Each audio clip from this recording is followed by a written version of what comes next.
आज हम बीजेपी के 2019 मैनिफेस्टो में किए गए नेशनल सिक्योरिटी के वादों को एनालाइज करेंगे। नेशनल सिक्योरिटी पर दो पार्ट्स ऑलरेडी बन चुके हैं। आज हम बॉर्डर सिक्योरिटी एनालाइज करेंगे।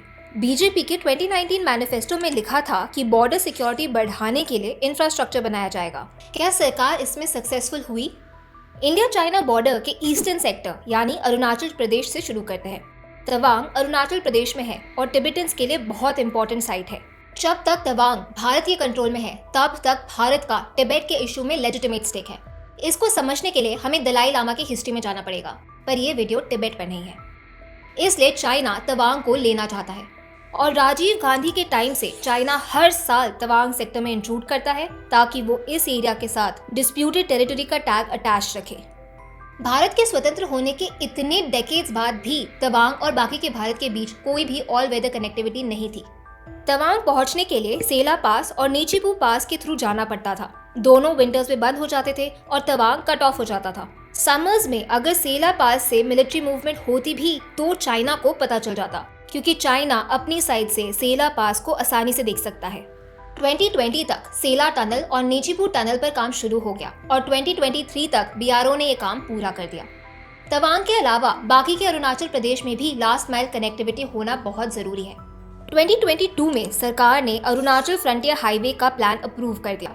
ये 1500 किलोमीटर हाईवे है जो मेघमान के साथ साथ चलेगा। 2025 में कंस्ट्रक्शन शुरू होगा और 2027 तक कंप्लीट हो जाएगा। ऑफ कोर्स अगर बीजेपी आई तो। अब वेस्टर्न सेक्टर पर आते हैं। आपको लगा होगा कि 1950s और 1960s में जब चाइना ने अक्साई चिन ऑक्यूपाई किया उसके बाद हमने लद्दाख का बाकी के भारत के साथ कनेक्टिविटी इंप्रूव किया होगा। आपको गलत लगा। आज भी लद्दाख में कोई रेलवे कनेक्टिविटी नहीं है। लद्दाख और बाकी के भारत के बीच कोई भी ऑल वेदर रोड कनेक्टिविटी भी नहीं है और जो एयर कनेक्टिविटी है वो वेदर पर डिपेंड करती है। तो बीजेपी ने पिछले 5 सालों में क्या काम किया? जब दुनिया चाइना के कोविड गिफ्ट के साथ डील कर रही थी तो चाइना ने सोचा कि बॉर्डर पर मौके का फायदा उठाते हैं। जनवरी 2020 में भारत में कोविड केसेस रिपोर्ट होना शुरू हुए और जून 2020 में गलवान क्लैशेस। हमारे सोल्जर्स कमांडेड बाय कर्नल संतोष बाबू ने चाइना को रियलिटी चेक दी। उसके बाद लद्दाख की कनेक्टिविटी पर जोर शोर से काम शुरू हो गया। एयर कनेक्टिविटी इंप्रूव करने के लिए लद्दाख में 2 न्यू हेलीपैड्स बनाए गए, हानले और थाकुंग में। न्योमा एयरफील्ड जो पेंगोंगसो के पास है उसको रेनोवेट करने का काम 2023 में शुरू हुआ। 2026 में ये काम कंप्लीट हो जाएगा, जिसके बाद हमारे पास भारत का ही नहीं पर पूरी दुनिया का हाईएस्ट फाइटर एयरफील्ड होगा।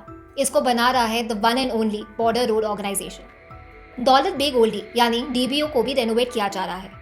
आप ये मत सोचना कि इतने सारे एयरफील्ड्स रेनोवेट हो रहे हैं तो इसका मतलब ये बहुत टाइम से यूज में थे। डीबीओ और न्योमा एयरफील्ड्स 1962 में बनाए गए और इनका यूज 1965 तक बंद हो गया।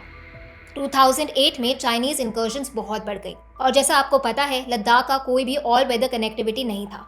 तो देन एयर मार्शल बरबोरा ने न्योमा, फुकचे और डीबीओ को खोलने की, रीऑपरेट करने की क्लियरेंस रिक्वेस्ट की, पर then defence minister A K. Antony ने बार बार क्लियरेंस रिक्वेस्ट को रिजेक्ट किया। जब कोई ऑप्शन नहीं बचा तो एयरफोर्स ने बिना क्लियरेंस के लैंडिंग करवाई और ए.के. एंटनी को बताया कि एयरफोर्स की रिस्पॉन्सिबिलिटी है ट्रूप्स की लॉजिस्टिक्स मेंटेन करना, जिसके लिए ये एयरफील्ड्स ऑपरेशनल करना जरूरी था। ए.के. एंटनी जो उस टाइम चाइना विजिट पर जाने वाले थे वो स्ट्रेस्ड हो गए। वो देन एयर मार्शल बरबोरा से पूछते हैं कि अगर चाइना ने इस पर क्वेश्चन किया तो वो क्या आंसर करेंगे। ए.के. एंटनी की प्रायोरिटी डिफेंस फोर्सेस की ऑपरेशनल रेडीनेस नहीं थी, उनकी प्रायोरिटी चाइना को खुश रखना था।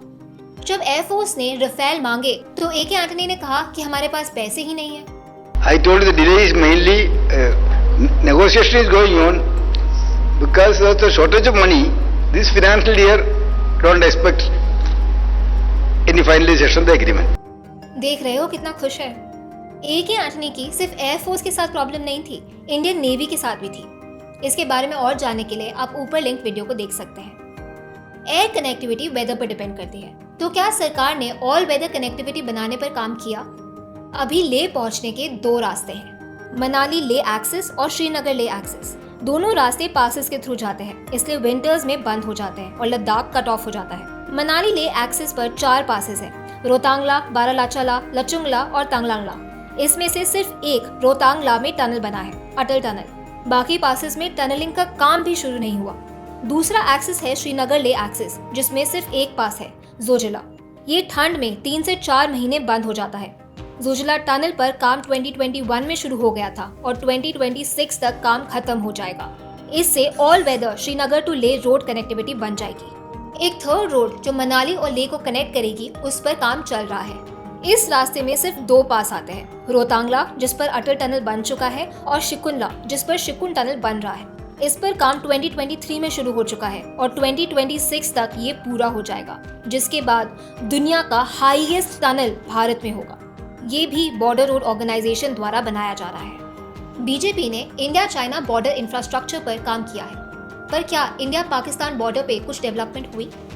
1994 में कश्मीर के लिए एक अलग रेलवे लाइन बनाने का प्लान बना। इसका ऑल इंडिया रेलवे लाइन से कोई कनेक्शन नहीं होता। 2002 में देन प्राइम मिनिस्टर वाजपेयी ने कहा कि चाहे कितनी भी प्रॉब्लम हो, कश्मीर और भारत के बीच रेलवे कनेक्टिविटी बनाई जाएगी। 2009 तक कश्मीर में रेलवे लाइन तो बन गई, पर उधमपुर से काजीगुंड रेलवे लाइन यानी जम्मू और कश्मीर को कनेक्ट करने वाली रेलवे लाइन प्रोजेक्ट को बंद कर दिया गया। जो भी कॉन्ट्रैक्ट दिए गए सब कैंसिल हो गए। रीजन, एनवायरनमेंट खराब होगा, पैसे नहीं है, टेररिज्म बढ़ जाएगा, टेरेन बहुत मुश्किल है, एटसेट्रा एटसेट्रा। पर 2009 में जब यूपीए 2.0 वापस आई तो एक अच्छी चीज हुई। 5 सालों में 7 रेलवे मिनिस्टर्स बने। जब एक मिनिस्टर को ऑफिस में ज्यादा टाइम नहीं मिलता तो ब्यूरोक्रेट्स ज्यादा स्ट्रांग हो जाते हैं और ब्यूरोक्रेट्स ने फिर से काजीगुंड उधमपुर रेलवे लाइन पर काम शुरू करा दिया।